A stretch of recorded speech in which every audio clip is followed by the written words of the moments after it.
नमस्कार साथियों। आज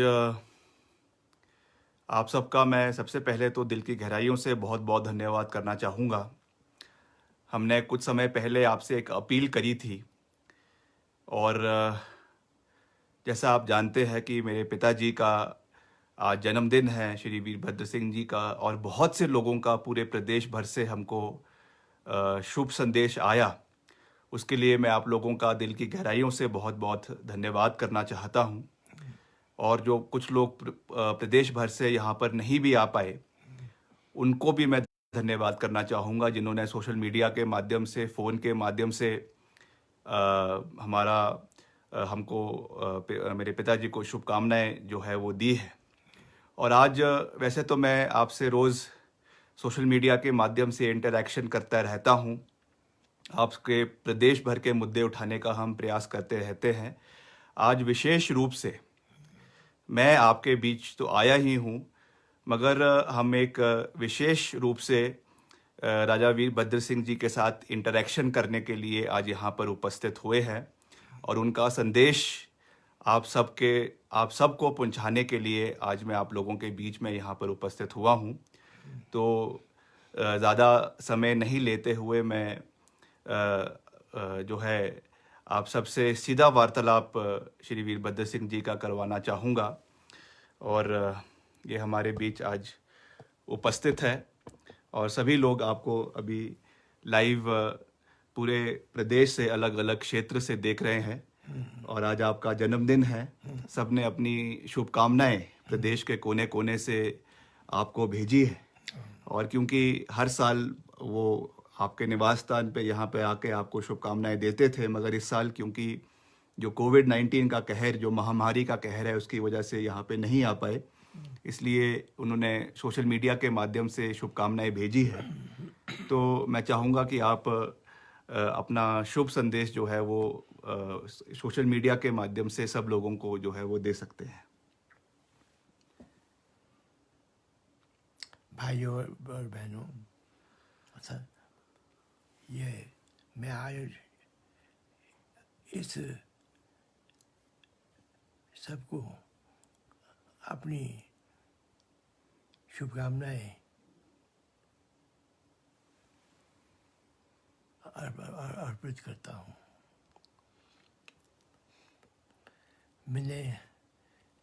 मैं काफ़ी अर्से से हिमाचल और देश की राजनीति में रहा। हाँ जी। मैं 60 साल, करीबन 60 साल आपने राजनीति का सफ़र तय किया है।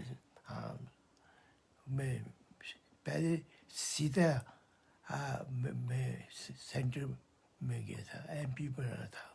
हाँ जी। और मुझे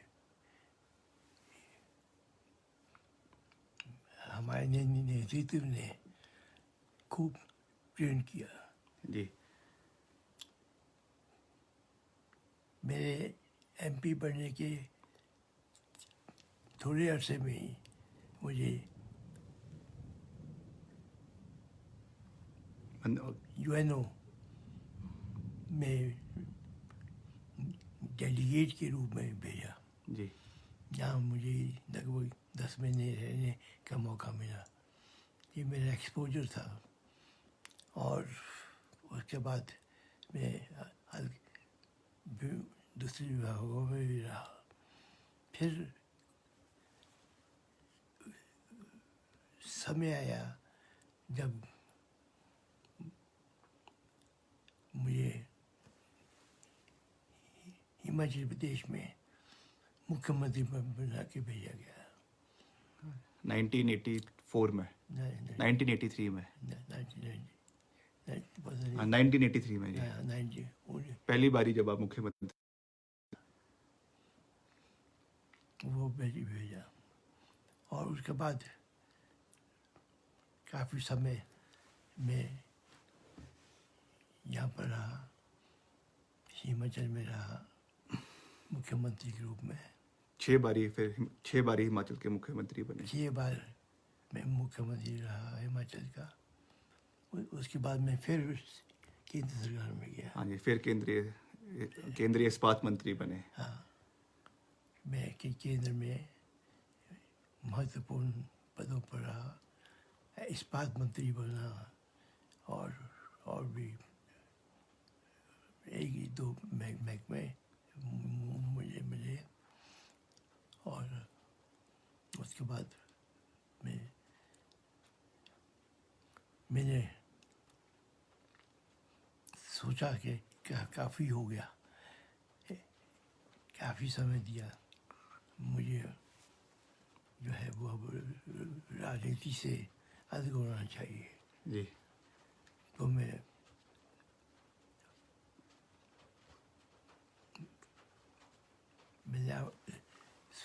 स्वेच्छा से मैंने एक पद छोड़े, और मगर फिर भी मैं कांग्रेस पार्टी में। अभी आप विधायक है अर्की निर्वाचन क्षेत्र से, और एक महत्वपूर्ण भूमिका जो है पूरे प्रदेश में प्रदेश हित में निभा रहे हैं। अभी सरकार जो वर्तमान सरकार है हिमाचल प्रदेश में भारतीय जनता पार्टी की, उसको आप जो अभी महामारी का दौर चला हुआ है, उस परिप्रेक्ष्य में कैसे देखते हैं? जो परफॉर्मेंस वर्तमान सरकार की है जयराम ठाकुर जी की अध्यक्षता में, वो कैसी है और क्या कमियां आपको लगती है? कैसे उसको हमको ठीक करना चाहिए था? कमियां रही हैं, और शायद जो वर्तमान मुख्यमंत्री हैं वो अपनी ओर से पूरी कोशिश कर रहे हैं जी, मगर जो पूरी तरह से वो जो हिमाचल प्रदेश की जनता को एक नहीं कर पा रहे हैं। जी। अभी कुछ ऐसा भी लग रहा है कि जो निचला इलाका है, जिला कांगड़ा का इलाका है, वहाँ से बहुत से कई मंत्री हैं इन लोगों के जो इच्छुक है बनना चाहते हैं। राकेश पठानिया जी है और भी कई ऐसे लोग हैं जो बनना चाहते हैं, और ऐसा इस सरकार पे ये इल्ज़ाम लग रहा है कि जिला कांगड़ा के साथ भेदभाव किया जा रहा है। आप हमेशा मुख्यमंत्री रहे, आपने हमेशा जिला कांगड़ा को बहुत महत्व दिया है। वहाँ पे दूसरी राजधानी आपने बनवाई, वहाँ पे विधानसभा आपने बनवाई, तो खास रूप से बहुत से जिला कांगड़ा के लोग भी हमारे साथ जुड़े हैं। उनको आप क्या संदेश देना चाहेंगे जो जिला कांगड़ा से हमारे साथ जुड़े हुए हैं? सारे हिमाचल प्रदेश को एक समझकर जी, सारे हर क्षेत्र की मैंने हमारी सरकार ने वो सेवा की जी, और किसी के साथ भेदभाव नहीं रखा। जी, हिमाचल एक है और एक होकर इकट्ठे रहेगा।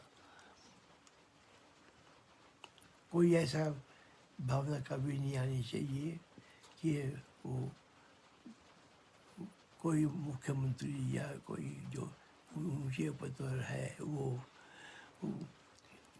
क्षेत्रवाद के झमेले में पड़े। जी। हाँ। क्योंकि कुछ ऐसे आरोप लगते रहते हैं समय समय पर कि मंडी जिला में बहुत विकास हो रहा है, सारा जो पैसा है, चाहे वो ब्रिक्स का पैसा है, चाहे हॉर्टिकल्चर का पैसा है, चाहे हाईवेज का है, वो सारा का सारा जो है वो मंडी में ट्रांसफ़र हो रहा है। तो इस तरीके का चीज़ें ना रहे, ये हम प्रदेश के लिए इस तरीके का एक जो है प्रयास रहना चाहिए। नहीं, जो मुख्यमंत्री होता है, जो जी। सरकार होती है, वो सारे प्रदेश के लिए है। जी, देश की सरकार सारे देश के लिए है। जी, उसमें कोई भेदभाव नहीं होना चाहिए, और सरकार का ध्यान जो है वो प्रत्येक क्षेत्र के लिए होना चाहिए, और उनके उत्थान के लिए वो सोचना चाहिए, उसको अमल में लाना चाहिए। जी।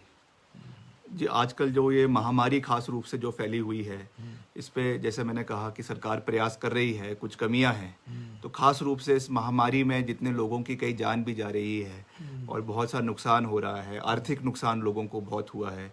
हमारे बहुत से होटेलियर्स जो है, बागवान हैं, किसान हैं, उनको बहुत नुकसान हो रहा है। तो इस पे हमारी जो अर्थव्यवस्था को मजबूत करने के लिए आप प्रदेश को क्या संदेश देना चाहेंगे कि कैसे हम अपनी अर्थव्यवस्था को हिमाचल प्रदेश के अंदर मजबूत करें? आता है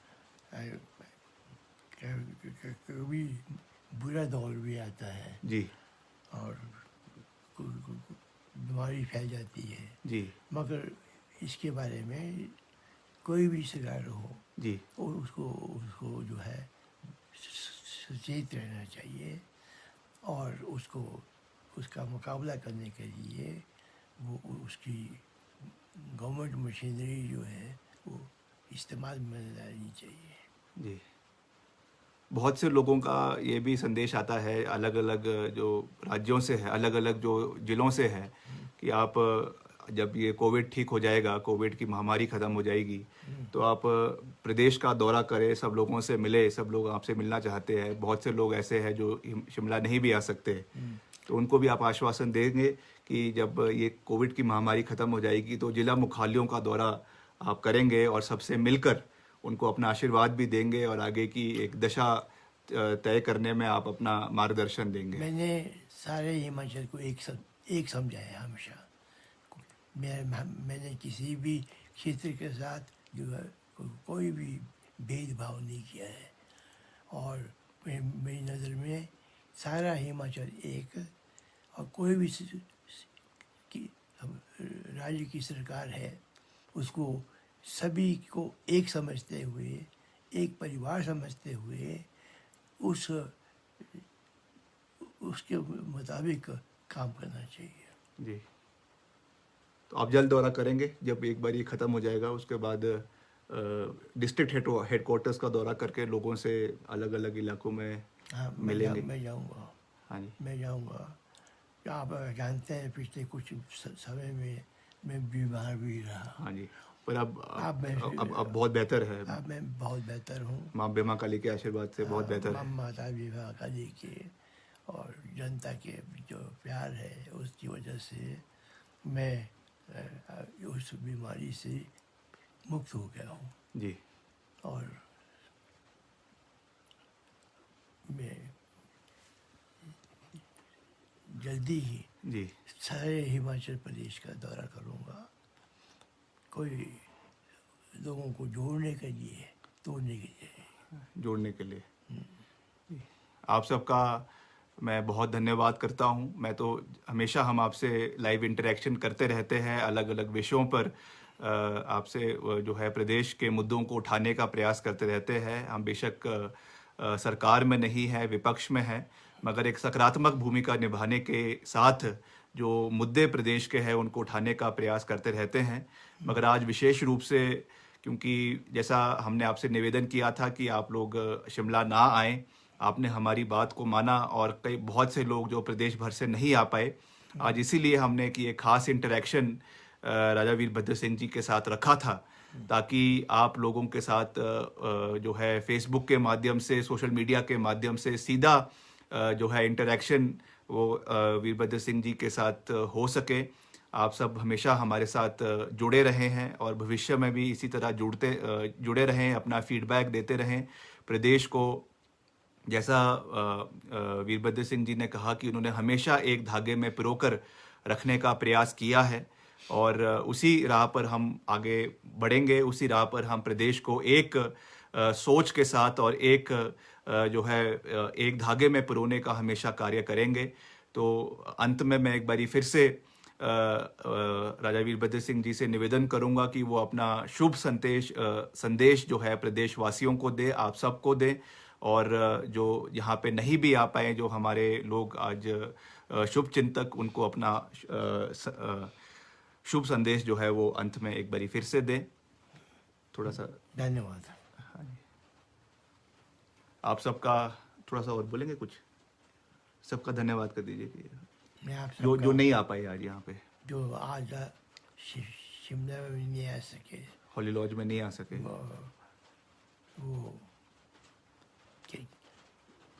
वो हमने उसके कई कारण हैं। क्योंकि लॉकडाउन की वजह से नहीं आ पाए ना जी। जो ये लॉकडाउन हुआ है, सारा बंद हुआ है, इसकी वजह से नहीं आ पाए। ठीक है, ये बहुत दूर दराज से, कोई रामपुर से, कोई किन्नौर से, पांगी भरमौर से, तो उन लोगों के लिए आप उनका धन्यवाद कर सकते हैं।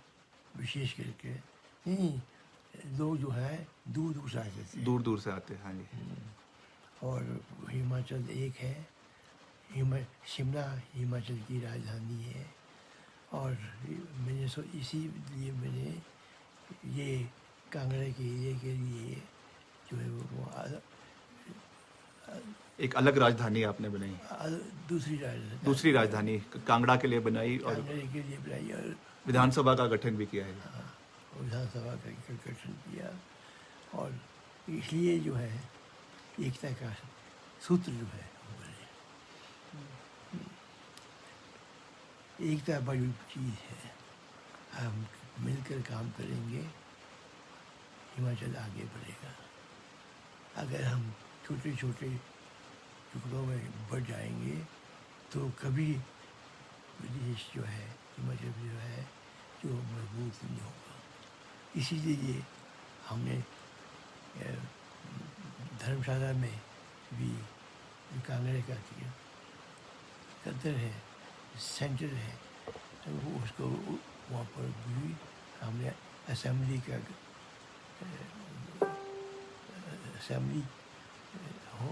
हो इस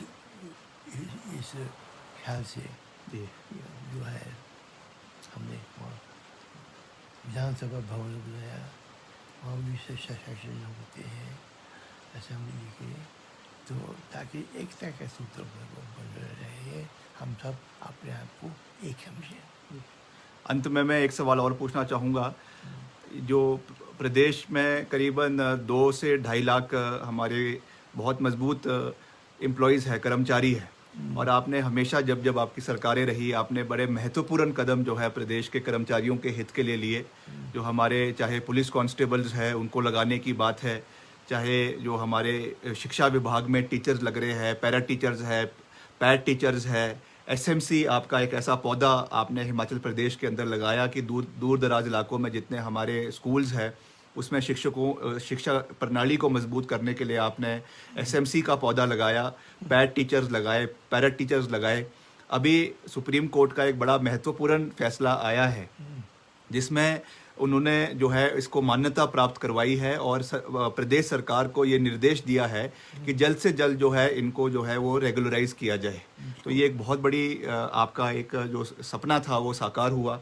वैसे ही हमारे कॉन्ट्रैक्चुअल एम्प्लॉयज़ जो है, अनुबंध कर्मचारी है, उनका भी आपने कॉन्ट्रैक्ट पीरियड जो है वो कभी 8 साल का हुआ करता था, उसको कम कर कर आपने समय समय पर अब करीबन 3 साल का रह गया है। तो आप जो हमारे कर्मचारी वर्ग प्रदेश के हैं, खास रूप से उनको क्या संदेश देना चाहेंगे, क्योंकि आपने हमेशा उनके हित में बहुत महत्वपूर्ण कार्य हमेशा प्रदेश में किए हैं। किसी को परमानेंट नहीं करना, एक दफ़ा बेशक हो सकता है किसी कारण से कभी लोगों को कॉन्ट्रैक्ट पर रखा गया जी, मगर वो कल बना रही थी और मैंने हमेशा कोशिश की और ये हमने इसको कुछ हद तक इसको हमने उनका कॉन्ट्रैक्ट पीरियड कम किया आपने। कॉन्ट्रैक्ट पीरियड कम किया जी, तो वो होना चाहिए। जी। और इसके अलावा जो एसएमसीज है, एसएमसी वो भी आपने लगवाए पूरे प्रदेश में, पैरा टीचर्स लगाए, पैड टीचर्स लगाए, वो भी अब जो है उनका भी सुप्रीम कोर्ट से फैसला आया है। तो उनको आप क्या संदेश देना चाहेंगे? उनको भी एकता के सबको एकता के रूप में उनको भी जल्दी से जल्दी जो उनको परमानेंट किया जाए। जी। और जैसे हमारे जो हमारा जो रिक्रूटमेंट होती है वो चाहे पब्लिक सर्विस कमीशन के द्वारा हो रही है, चाहे वो हमारा जो हमीरपुर सर्विस सिलेक्शन बोर्ड है, हमीरपुर में सबॉर्डिनेट सर्विस सिलेक्शन बोर्ड है, उसके माध्यम से हो रही है, उसमें भी मेरिट के हिसाब से युवाओं को आगे बढ़ने का मौका मिले, ये बहुत महत्वपूर्ण है।